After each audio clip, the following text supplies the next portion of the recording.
Hey, welcome back to part 7 of how to reupholster a wingback chair. So for all of you who are new to this channel, I found this $60 wingback chair from the thrift store, and I took some upholstery classes and tore that baby down to the studs. It's taken a lot of work, and I've been documenting the entire process from step 1 through step 6, which you can find down below in the description. But in today's video, we're going to cover the front part of this chair. The instructor, I'm telling you, he's a genius. He's got over 30 years of experience, and I've just been soaking up as much as I can. So let's jump into the front part of this chair. He's got a lot of good tips for us.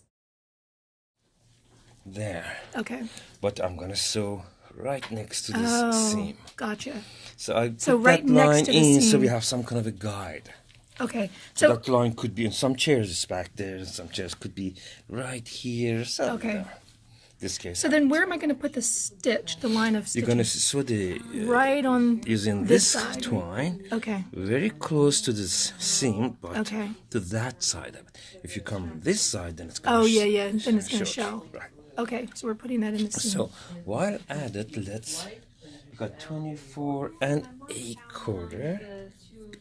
I'm gonna go with 12 and 1/8. Okay, so we're marking the center. Right.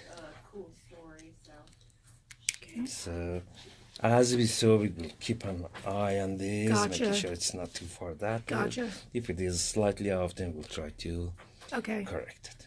All right. So now that we've found the center of the chair, the instructor wanted to put some anchors on the corner of the fabric. You'll see he's going right through the seam allowance at the corner where the edge of the piece of fabric will go over the edge of the chair. So it's kind of hard to explain, but you'll see in just a moment. That anchor helps to pull that fabric tight. When I'm hand stitching this down to the burlap, if that fabric is not pulled really tight, it creates waves because the fabric is too loose. And it will look unprofessional and it just will not look good. He'll explain it in this next step.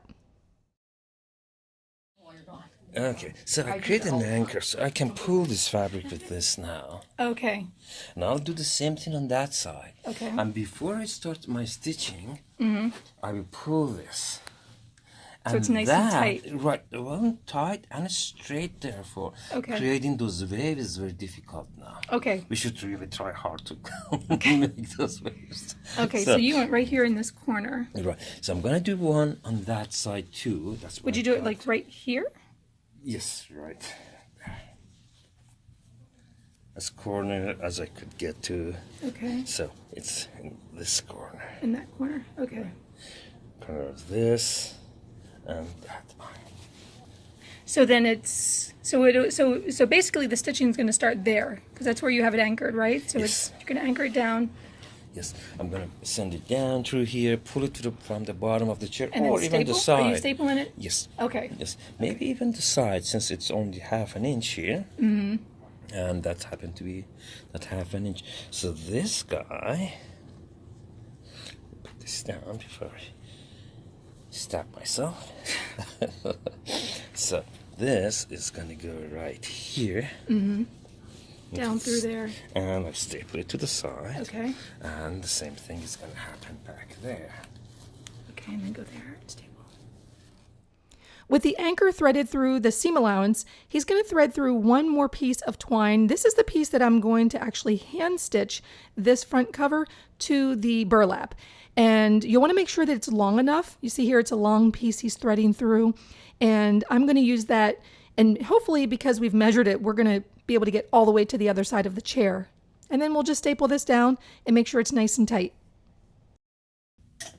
So I'm going to anchor all 3 of them at the same time. Okay. Saving on time. So you've got the anchor and then you've got your twine you're going to sew yes, with. for the sewing. Okay.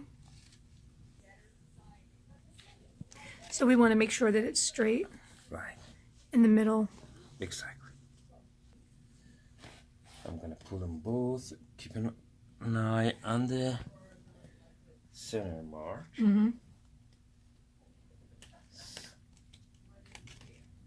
Okay, so the fabric is stretched very tight.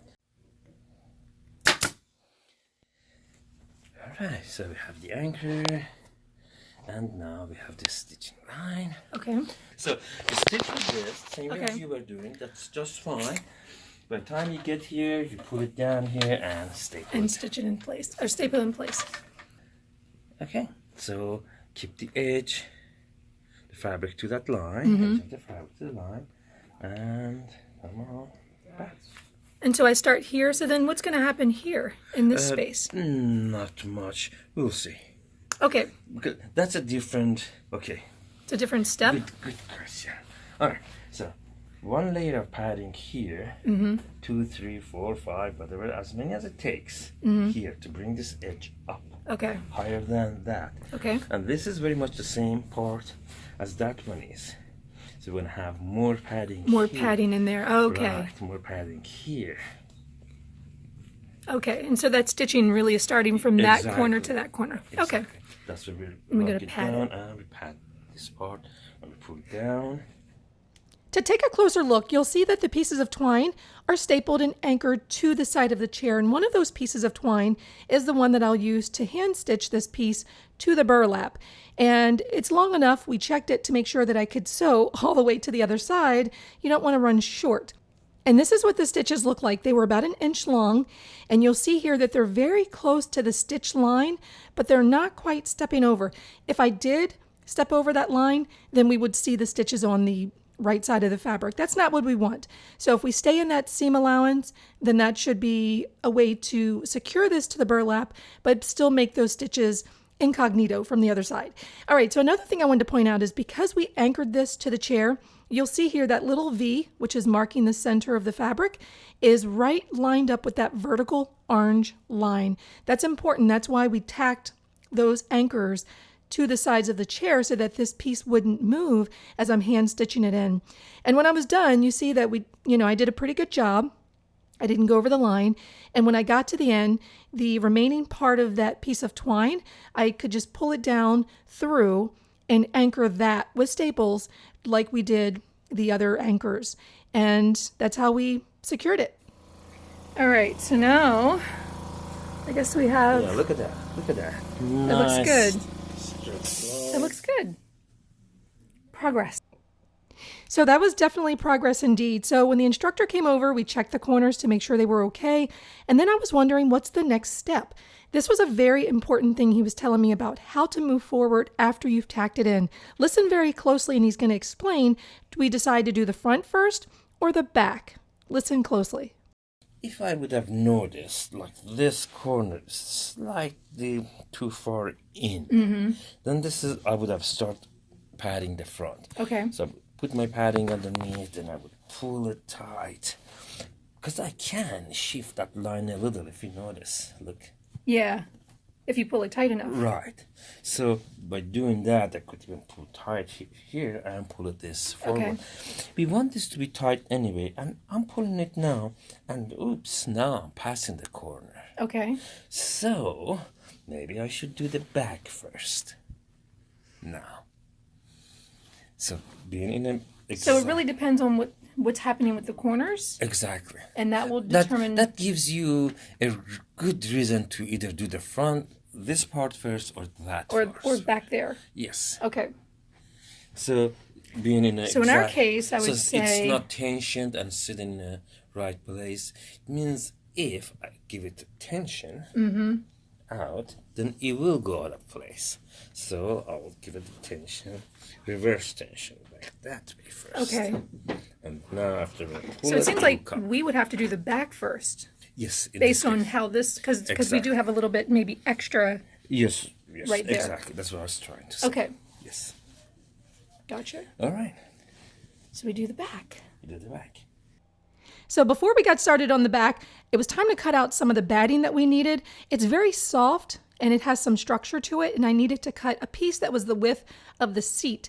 I also used some cotton batting. Now this roll is like $80. I'm not kidding you. It's very expensive. So if anyone says upholstery is cheap, they're lying to you. This way now. So you can again either use your hand to cut, or use your scissors to get there. Straight line. I think this is good. It's okay to touch this material, but you don't want to move your hands when your hand is on it. Okay. It kind of creates a little roll. So start holding it down. I'm pushing that down. I'm pressing the spring down and push that out. it will tear apart if you. Yeah, it's so just push. fragile. Right. Maybe taking some out.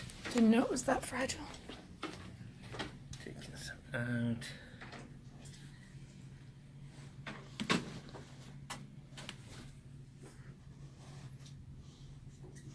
It's so soft. Yes. Feels good.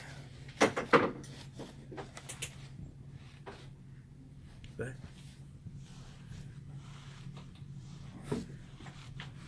Okay, so you want the surface to be perfectly smooth. We got a little lumpiness here. Right. So again, straight right to the edge. And there. Do you have the cotton already on the bottom? Or not yet? You do. Yep.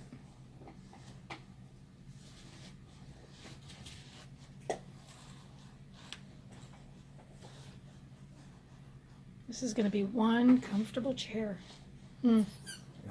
It's an So- old chair. I'll send my finger down to see where the wood is. It's actually right at the corner. Therefore, So we wanna I'll cut from that. the corner of this to the inner corner of the wood. In order to get this batting to fit on the seat of the chair, there were a couple of cuts we needed to make. Right where you see these red marks, these red dotted lines, these are where we made the cuts. So you'll see the two in the back, those were cut at a V, and the two on the sides were cut to accommodate the sides, those pieces of wood there where we weren't able to shove it down through. But I tucked it on the sides and in the back, and you'll see here on the back where the batting is cut. That's where I cut the V so that we could pull it through. Like so, creating a triangle here. And as I'm going back step by step, I'll keep on tapping Tucking it, this okay. to the edge.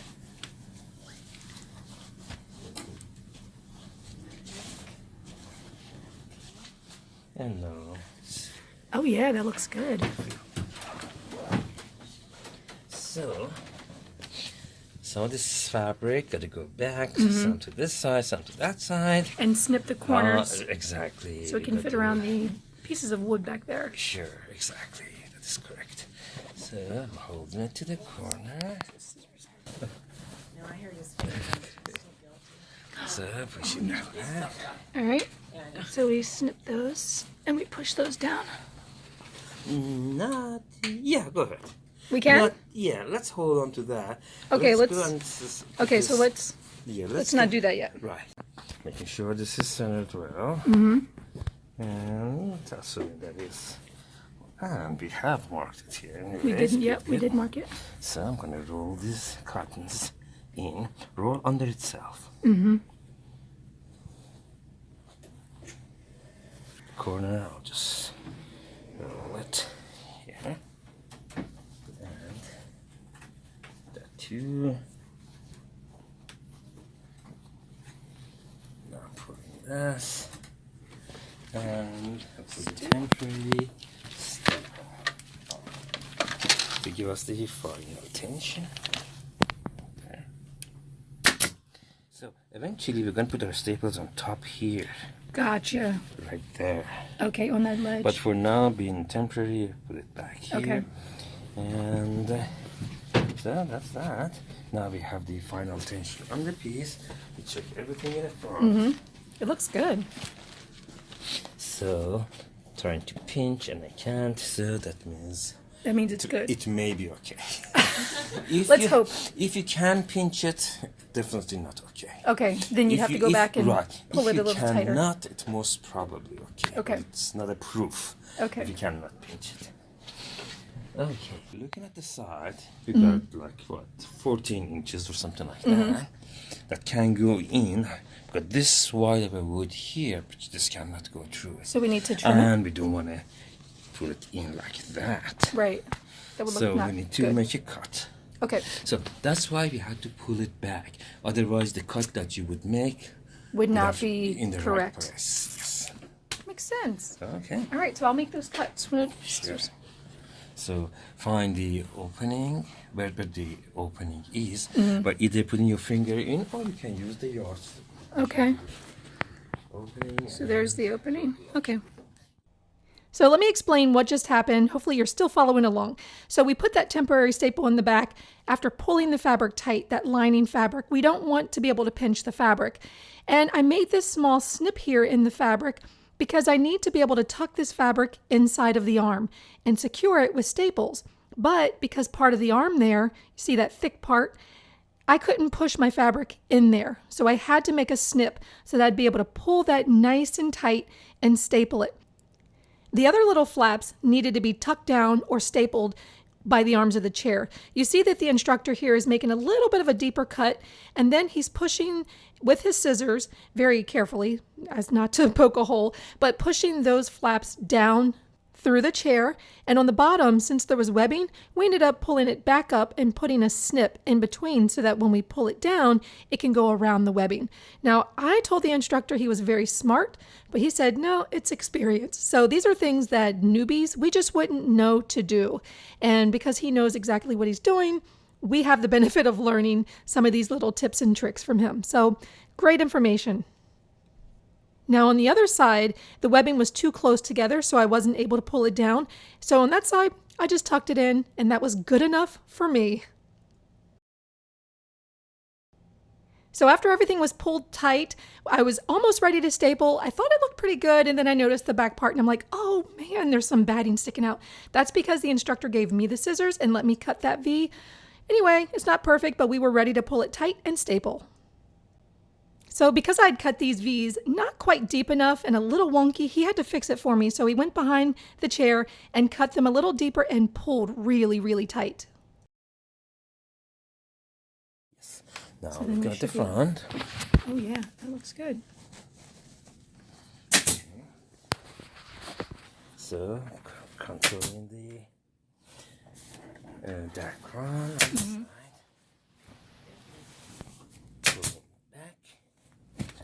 To staple it. It's going to be the final finishing staple on this corner.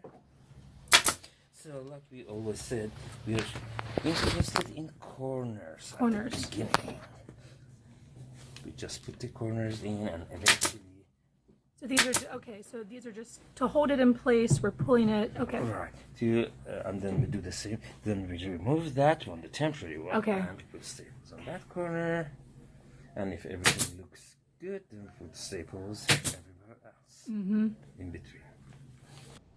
So I followed his instructions. After we did the left corner, I removed that temporary staple. I've tried to pull the other side just as tight as he did, and then I took the staple gun and went along the back of the chair. It has some waves, some wrinkles, but it was pretty good. It was good enough for me. So I finished putting some of the staples along the sides, and then it was time to figure out, all right, let's finish the front of this. How are we going to do it? The instructor was test fitting it, making some additional small cuts, but we didn't want to make too many cuts in it because we still needed to put some of the cotton batting in. And as he explained here, when we make the adjustments, it will shift. We can fine tune it later when we start padding here. Don't want to cut Okay. too much because we're going to put battings here and it's going to lift this up so the cut may come, too far. So I think it's fair enough at that stage. Okay. Somehow this should have been pulled back as yours. Actually, if you look here, Oh, yeah. see as I'm pushing back, I can. I see. Yeah. So I should have been pushing back to the corners. Right. So maybe you want to staple it here, pulling tight back. One more and then in between. Can we leave that for now, though? Yeah, sure. And have it as a lesson learned? I'll leave it for now. Yeah. Or The lesson was definitely learned that day that corners are most important when you are upholstering furniture. If you have a nice, tight, secure corner with staples, the middle just falls into place. And you just have to, secure those corners and then pull tight, and then secure with staples. So the next step was to cut some cotton batting. This is for the front. Now that we've done the back, it's time to pad the front and secure it. So 3 layers. So this will go on top. And is that been long enough? I don't know how far it comes down. so let's stretch it a little. So by 42. 12 by 42. Okay, to cover. Wow. So I cut a piece 12 inches by 42 inches of the batting because this, on top of the 2 layers of cotton batting, will create a nice bump up to that edge. And you'll see here that the instructor uses the scissors to cut just a little slit so that he can overlap those pieces at the corner. We knew that we would have to trim it at some point, but we didn't want to trim it too quickly. We wanted to wait until we had the piece, the cover on top of it, and then we could figure out how much of this we really needed to remove to get a good fit. So when I flipped it down, it was looking terrible. The instructor was helping other students in the class, and I thought, there's no way that this is possibly going to look good. It's bulky, it's uncomfortable looking. I just needed help, so I couldn't move forward until he came over to help me figure this out. They had some kind of a double cording or something here, which I suppose we need to do that too. So the part that's gonna get the double cording or gimp, we don't want to have anything except the fabric on it. Okay. So I'm gonna trim this back.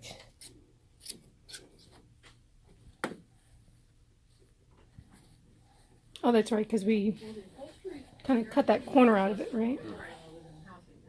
So I'll fold this back. Let me do this. So it can open up if it wants to. Right. Get my finger inside that corner. Mm-hmm.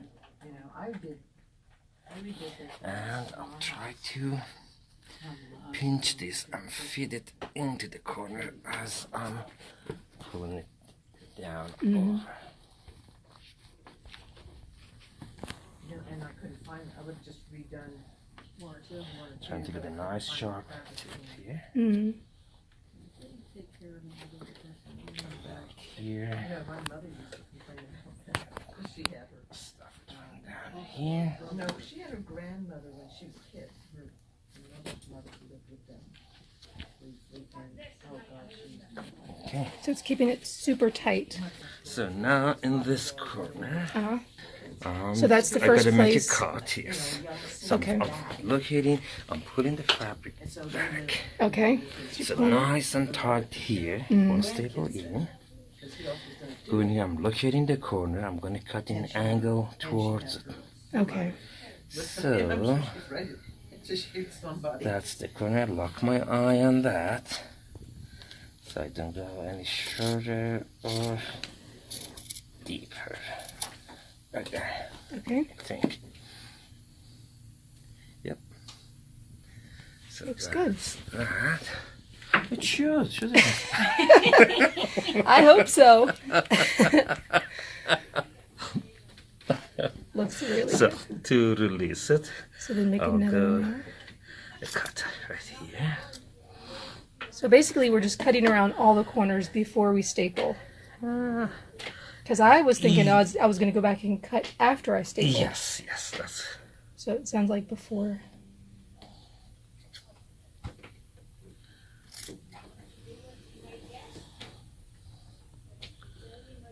Just a bit more.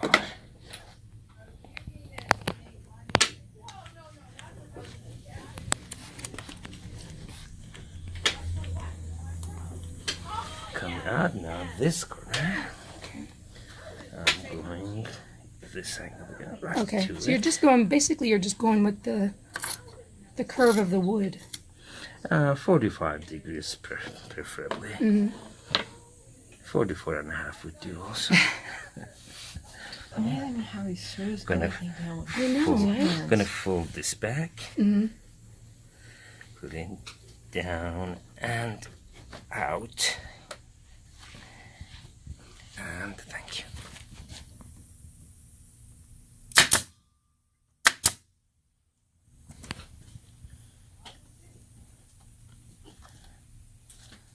Wow, that looks so good. Now I know why you looked at mine and laughed. I thought I was doing pretty good. Yeah, except Except for it didn't work. It looked great, except. okay, unless you know it.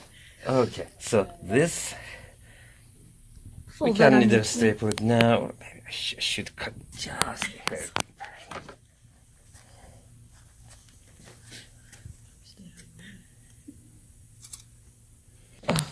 had to drink it all so I can have No.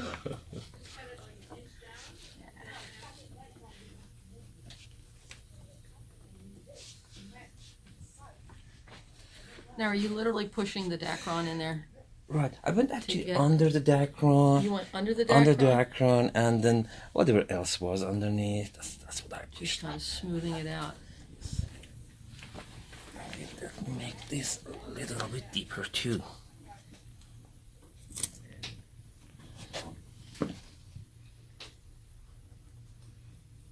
Okay.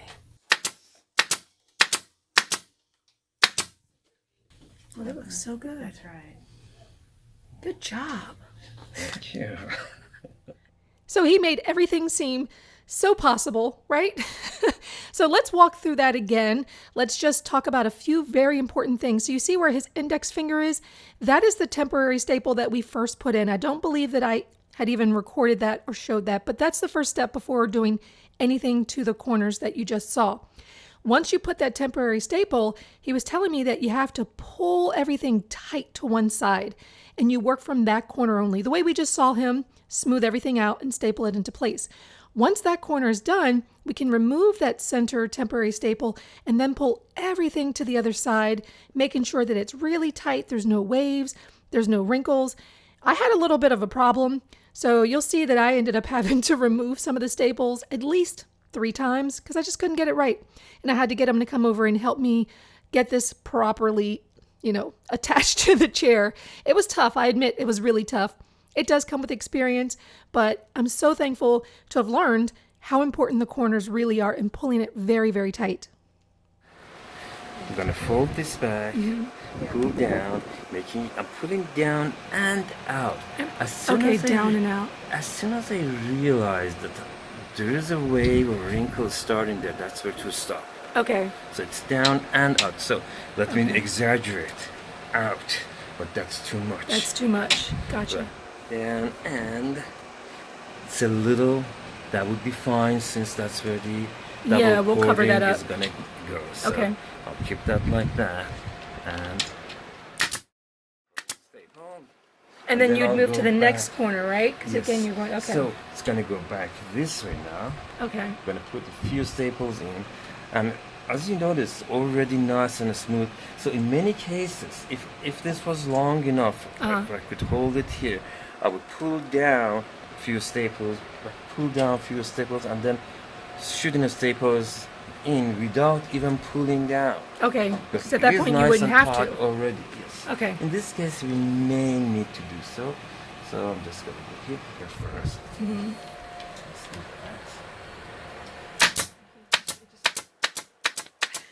that. I know.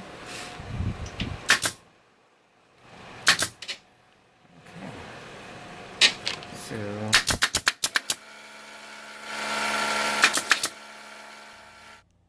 So again, we see an example of how important it is to focus on the corners before you try to staple the center. If you take care of the corners, the center will automatically be nice and tight, and all you'd have to do is pull it down and staple. And if I had an additional 3 inches here, that would have been a good idea. I cut the fabric a little too short, but we still had enough to fold it under, which I think this looks amazing. Without his help, I wouldn't have been able to do this. You still see there's a little flaps sticking up. We'll probably end up having to trim those or tuck those under. We planned it a little differently, so we'll fix those, but we're moving on to the next part, the armrests. One of the previous videos, you saw how we created the armrest, so I won't go through that again, but at this point, we wanted to check and see if it fit pretty good and figure out how much batting or cotton batting we're going to use in the armrest. Because this was a pretty snug fit, we couldn't use a ton of padding, so I cut a little piece of the cotton batting, making sure that it fit exactly the outline of the armrest, and just trimmed away any excess. Now, what if our piece was a little loose? Like ours is pretty tight fitting, but what if we made it a little loose? What would we do differently?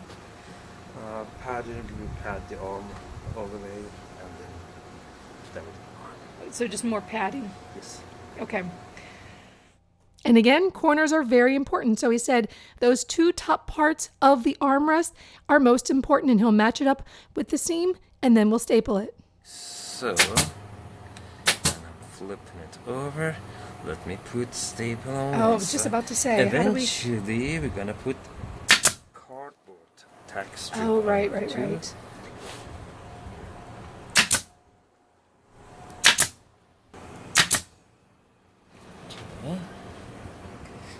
So, I would, let's go ahead and do the same thing to that arm. Okay. With a little bit of a cording, what should we call it? The cardboard on this. Okay, so go ahead and And put the then cardboard. we start with the, How far should I put the cardboard? from, I would say here, this corner, from where the staples are. Uh-huh. From this, a little bit past this corner to where it the bottom rounds? corner. Okay. Yes. Let's check and see what do we have here.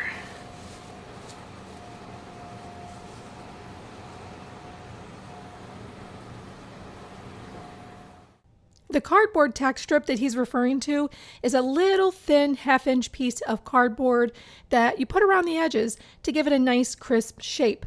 So here you see that I added a little bit to the top, making sure that when I stapled it in, I was in the seam allowance and not into the fabric. You don't want to see that when you flip it over.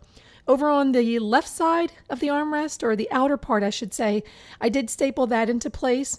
And then on the right hand inside corner, I should say, you can see that I finished it off with staples, again, close to the edge, but not quite going over into the fabric that will show to the other side. And then I also took the cardboard and tacked that into place as well.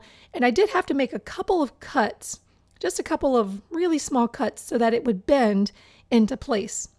Unfortunately, I didn't have very much luck with the other armrest.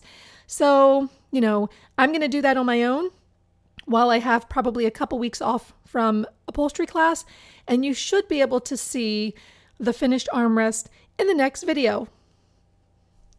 So this has been a heck of a process, right? From the very beginning of when I got the chair from the thrift store, tearing it down, and every single step, it seemed to take a long time. And so this is probably going to be a 10-part series. So you'll have to subscribe, come back again so that you can see what happens for the other parts of the chair, the arms, finishing the cushion, all of that. It's going to take time, but you're getting some really good tips and tricks from a professional who's been in it for 30 years. And I'm loving this. So if you enjoyed this project, this video, if you're enjoying this series, give it a thumbs up. Be sure to go to thriftdiving.com, enter your name and email, subscribe. I'll give you 5 ebooks, printables, and checklists. And you can always find more projects at thriftdiving.com. Thanks for watching.